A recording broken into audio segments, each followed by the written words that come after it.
Bom, pessoal, sou o professor Luiz, né? Vou dar umas dicas para vocês para a prova de biologia, né? Lembrando que nesse dia, né, não pode esquecer que vocês têm 3 provas. Se tu fizer toda a prova de biologia, tu vai cansar para geografia e para química. Tenta distribuir um pouquinho essa energia, faz um pouquinho de cada prova, 10 questões de cada prova, volta para a primeira prova, tá? Biologia, né? Na biologia, vocês têm uma concentração de alguns assuntos que tem mais questões, então vale a pena fazer aquela pequena revisão finalzinho, tá? Por exemplo, começa a prova citologia, tá? Na citologia, uma das questões certamente é membrana plasmática, tá? Da membrana plasmática pode cair o quê? Constituição da membrana e transportes. Lembra que os transportes passivos são a favor do gradiente, ou seja, onde está mais concentrado, onde tem mais soluto, é para onde se desloca a água, tá? Esse é o gradiente.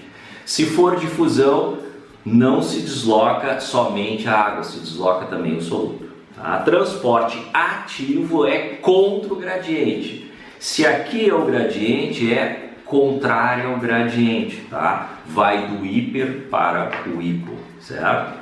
Outra questão típica, organela citoplasmática, isso vai cair, né? Não perde tempo dizendo assim, ah não, isso não vale, vale a pena. Olha aí, ó, células eucariontes, célula procarionte, né? Célula procarionte, célula, por exemplo, de uma bactéria, né? Célula vegetal, célula animal, tá?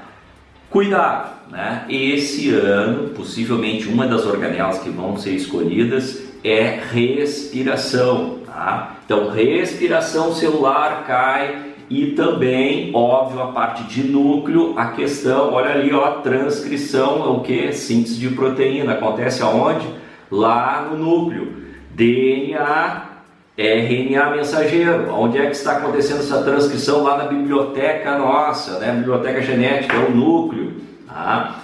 Óbvio que nós temos que falar em síntese de proteína também na tradução. Depois que o RNA mensageiro já foi transcrito, nós temos o grande amiguinho aqui que também está presente em procariontes, é o ribossomo. Ele também é uma enzima, tá? Então o que ele faz? Ele pede ajuda para os transportadores trazerem as unidades das proteínas, os aminoácidos. Aqui dentro vai acontecer o que? As tais ligações peptídicas, tá? Esse materialzinho pode ficar solto no citoplasma ou ir lá para aquela tal de retículo endoplasmático, granular ou antigamente chamado de rugoso, tá? O que é esse retículo? Na verdade é um transportador e também um local de grande quantidade de síntese, tá? Então a tradução acontece ou no citoplasma ou nesse retículo endoplasmático granular ou tal de rugoso.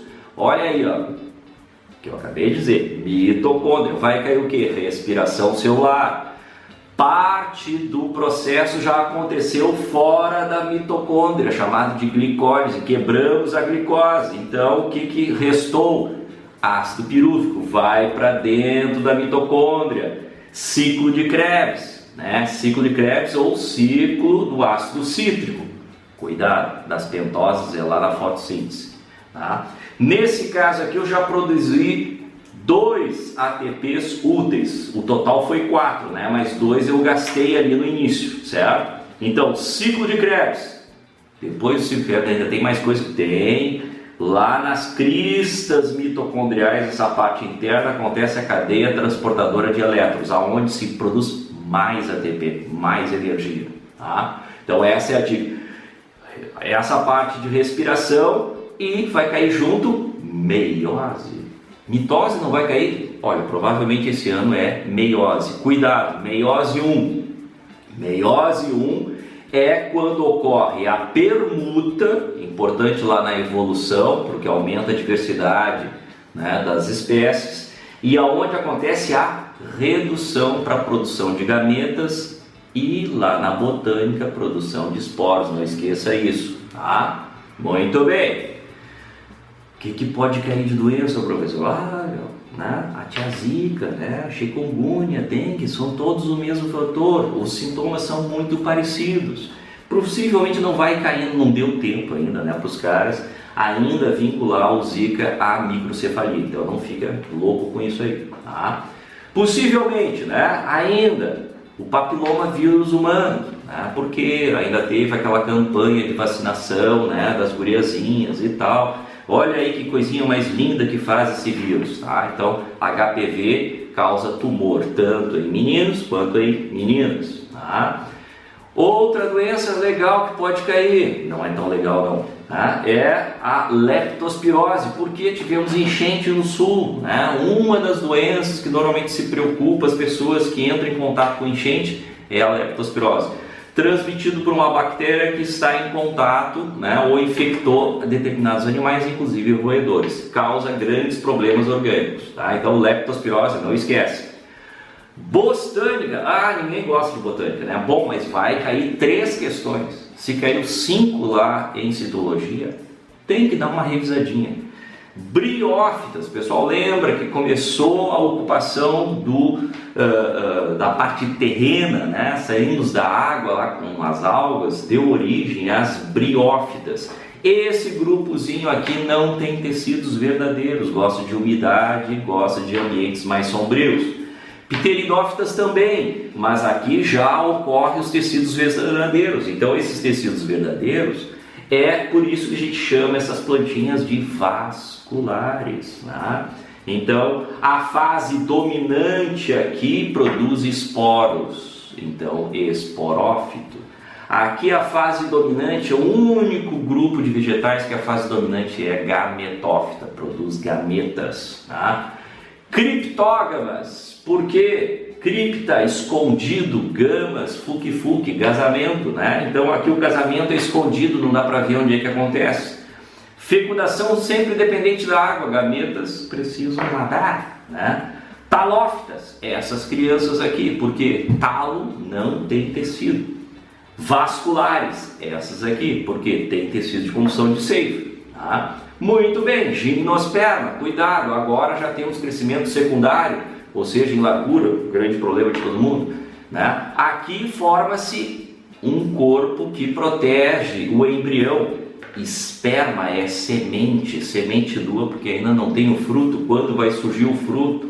Anjo, saco aonde tem o esperma, a semente é o fruto, tá? Então nós temos o tal de ovário, uma folha enrolada que tem o óvulo, essa folha enrolada que é o ovário. Gineceu, né? Lembra lá, isso aqui é chamado de folha carpelar, forma o gineceu, tá? Fecundação ali dupla, né? Não esquecendo. Tecidos, pode ser a segunda questão.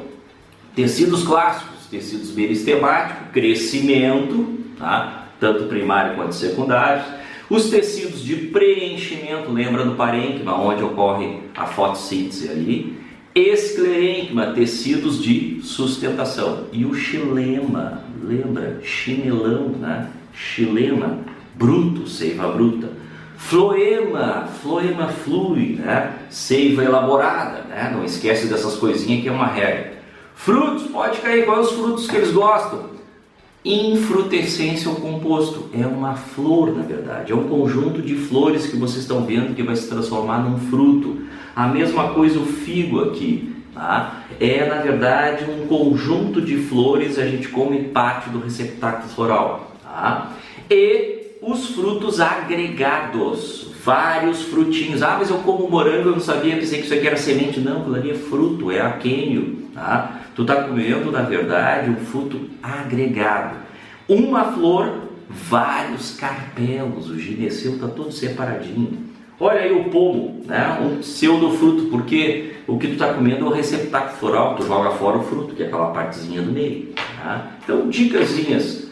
Zoologia, 2 questões. Da zoologia, depois tu dá uma paradinha aí no teu computador, dá uma olhada melhor nessa filogenia, não esquece de dar uma olhadinha com detalhe, mas sempre artrópodes sempre cai, principalmente os quelicerados, as nossas amiguinhas aranhas que tem quelíceras, e o grupo dos cordados, né? Dá uma revisadinha aí nos cordados, principalmente em peixes e os tetápodos, né? Os animais terrestres, tá?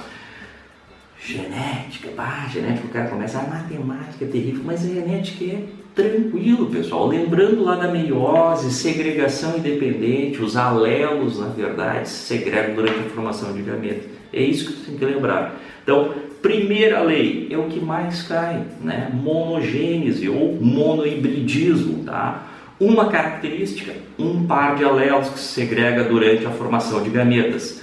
Pode cair o quê? Pode cair o conceito de cruzamento teste, problema do híbrido e do homozigoto dominante, não tem como saber quem é quem, então tu faz um cruzamento teste. Tu cruza com quem? Tu cruza sempre com o recessivo, tá? Gene letal, cuidado, fenótipo vai ser proporção 2:1, porque um dos indivíduos dominantes morre, o puro. No caso, codominância sem dominância, herança sem dominância. Nesse caso, nós temos o heterozigoto. O que acontece com ele? Parece uma mistura, mas é uma sobreposição de manifestação gênica. Fica rosa, né? Então fica 2:1. Interação gênica, que mais cai? Epistasia. Um grupo, um alelo pode prejudicar a manifestação do outro. No caso aqui eu estou botando um recessivo, que é o caso aqui desses ratinhos, né? Quando não manifesta a cor, eles ficam branquinhos. Quando manifesta a cor, isso aqui não atrapalha, eles podem ser marrom ou pretos, tá? Caso de epistasia, certo?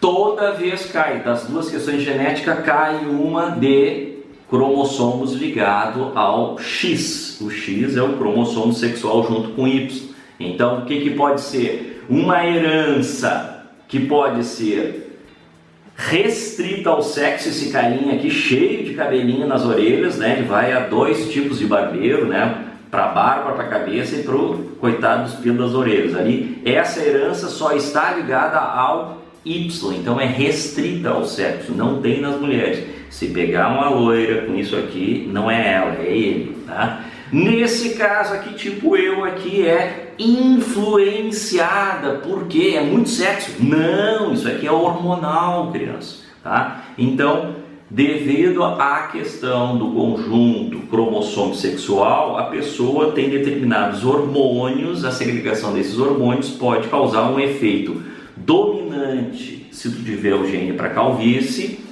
ou nas mulheres parece um recessivo, porque só as mulheres em homozigose é que vão apresentar um pouco de calvície. E aí sim, os genes, os alelos que estão na parte que não tem correspondência com o Y, é chegada à chamada herança ligada ao X. Duas doenças, né? Clássicas, né? A hemofilia e o daltonismo. Lembre, culpa do filho ser doente é devido ao gene que está na mãe. Das meninas pode ser da mãe e do pai. Pai doente só passa para as filhas, nunca para os guris, porque ele passa para os guris o Y, tá? E evolução. Duas questõezinhas, né? Talvez as teorias, né? Lamarckismo, darwinismo, lembrando aqui, lei do uso e desuso, caracteres adquiridos, seleção natural, não fala em genética, tá? Especiação, lembre que quando separa a população em dois e as forças evolutivas são diferenciadas, a gente chama de cladogênese, né? Houve aqui um impedimento reprodutivo, tá? Irradiação, provas da evolução.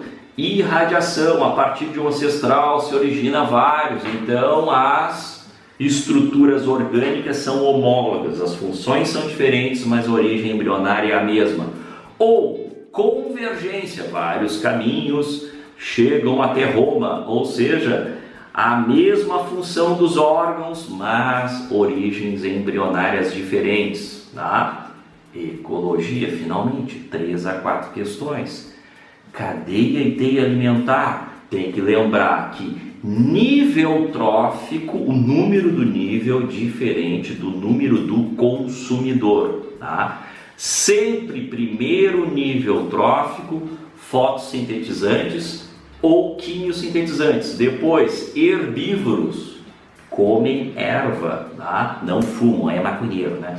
No caso aqui, carnívoros, né? São aqueles que se alimentam do segundo nível trófico, tá? Decompositores podem estar em qualquer lugar, né? Menos no primeiro nível trófico.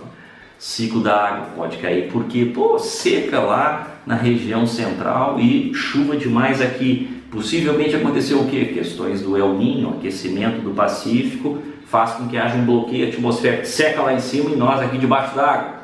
Colado à questão do efeito estufa e também das questões ligadas agora, né, ao tal El Niño que a gente está vivendo, também temos uma outra contribuição que é natural, que pode cair tanto em geografia quanto na ecologia, que são os rios voadores, né? Lembre que na parte equatorial, aqui na Amazônia, existe uma grande transpiração justamente pela insolação, né? E também pela entrada de correntes marinhas úmidas, né? Essa umidade costeia aqui no perfil, os Andes, e vem encontrar as frentes frias aqui perto do Rio Grande do Sul ou mais perto ali de São Paulo, a região central do Brasil. Então o que está acontecendo agora, essa umidade toda está se encontrando aqui e nós estamos ficando debaixo d'água. Então não te assusta com rios voadores, né? Não é alguma coisa assim muito inédita, certo? O Brasil secou, ficou reportagens, né, sobre a questão por que, na verdade, estava acontecendo essa grande seca lá na região central. Tá? Lembrando que a nossa contribuição climática no Brasil e também problemas ambientais é as queimadas e a retirada de matas. Tá? Essas matas contribuem para o equilíbrio climático. Tá? Então, nós no Brasil não é a industrialização que a gente contribui com o efeito estufa, e sim com as queimadas e com a retirada da mata, né? A protetora natural para essa umidade. Ciclo do nitrogênio, ciclos biogeoquímicos, provavelmente o ciclo do nitrogênio é um campeão de audiência, né? Cuidado, fixação pode ser a parte biológica na terra e na água ou associada a mutualismo com as leguminosas. Lembra, o Brasil também é um grande campeão de sementes leguminosas. Nós gaúchos, né, espalhamos isso para todo o Brasil, a questão da soja. Tá? Então, vai haver a fixação, amônia, tá? É o componente resultante dessa fixação que depois vai ser oxidado. Então vai virar primeiro nitrito e depois nitrato. Nitrato é o filé mignon das plantas. É, na verdade, o nutriente preferido pelas plantas. Amônia só pelas leguminosas. Como é que chega na cadeia alimentar? Olha, comendo a partir dos vegetais. Tá? E também vai haver a desnitrificação quando bactérias anaeróbicas atacam esses nitratos. Então, ciclo. Tá? Lembrando que o nitrogênio também está associado à questão da chuva ácida, né? Relações ou interações ecológicas, mutualismo, acabamos de uma ver aqui, né? Bactéria com leguminosa, fixação de nitrogênio. Aqui eu estou vendo os fungos associados com a raiz de um vegetal, então é micorrizas. Isso aqui é uma associação mutualista, obrigatória para os dois sobreviverem. Além do mutualismo, nós temos aí outro campeão de audiência na prova de ecologia, a questão do parasitismo, né? Holoparasitas, né? Um holoparasita aqui em vegetal, veja, não tem folha, não tem nada, está chupando a seiva orgânica de um outro vegetal, o cipó chumbo. Aqui um ectoparasita, né? Ectoparasita, aqui temos ovos de determinadas vespas se alimentando aqui da larva de um determinado inseto, tá? Um ectoparasita, inclusive, controle biológico se utiliza desses inimigos e parasitismo para fazer o controle de algumas pragas que a gente chama. Amensalismo, né? Alguma substância liberada por um organismo acaba contaminando, prejudicando o desenvolvimento ou até a morte de organismo. Bem o caso da maré vermelha, não tem nada a ver com menstruação. Tá? Então isso aqui é um micro-organismo, uma alga chamada dinoflagelada que libera uma substância que pode ser mortal para os demais. Antibiose, diferente do amensalismo, aqui na verdade existe uma rivalidade entre micro-organismos. Antibiose, fungos estão liberando substâncias para que haja a morte de bactérias, que vocês estão vendo que eles estão formando um halo aqui. Isso aqui é o famoso antibiótico. Tá? Potencial biótico, curva S, dinâmica de populações, pode cair, questão de gráfico. Potencial biótico é teórico, a curva S é o que a gente vê na ocupação de uma população ao longo do tempo, estabilidade depois de um tempo, né? Se tu fizer a sobreposição dos dois gráficos, tu tem a resistência ambiental, porque isso aqui era o ideal. Por que isso aqui a gente não encontra na natureza, encontra a linha verde, o gráfico verde? Porque existiam componentes como falta de alimento, competição, fatores ambientais que fazem com que a população não atinja nunca o potencial biótico, senão teríamos só uma população do planeta. Essa linha aqui está marcando o que? A carga máxima de uma população em um determinado local, chamada também de carga biótica máxima ou capacidade máxima de ocupação de um território por uma população. Sucessões ecológicas, fácil. Ao longo do tempo tu tem a formação de um ecossistema até chegar ao clímax. O máximo de biodiversidade, o máximo de biomassa, o máximo de cadeias alimentares. Etapas intermediárias e a parte pioneira, o início, tá? Ou excese que a gente chama isso aqui, quando é sucessão primária, começa com musgos, líquens, tá? Parte bem resistente. Quando tu toca fogo, faz um desmatamento e abandona aquela área, a sucessão é secundária, muito mais rápido do que a primária. A primária pode durar muito tempo, tá? Pessoal, não esquece de dar aquela pequena revisadinha, mas sem enlouquecer. Qualquer coisa, pediu socorro, dá uma olhadinha de novo no vídeo, tu vai acertar bastante questão, tá? Boa prova para vocês, tchau.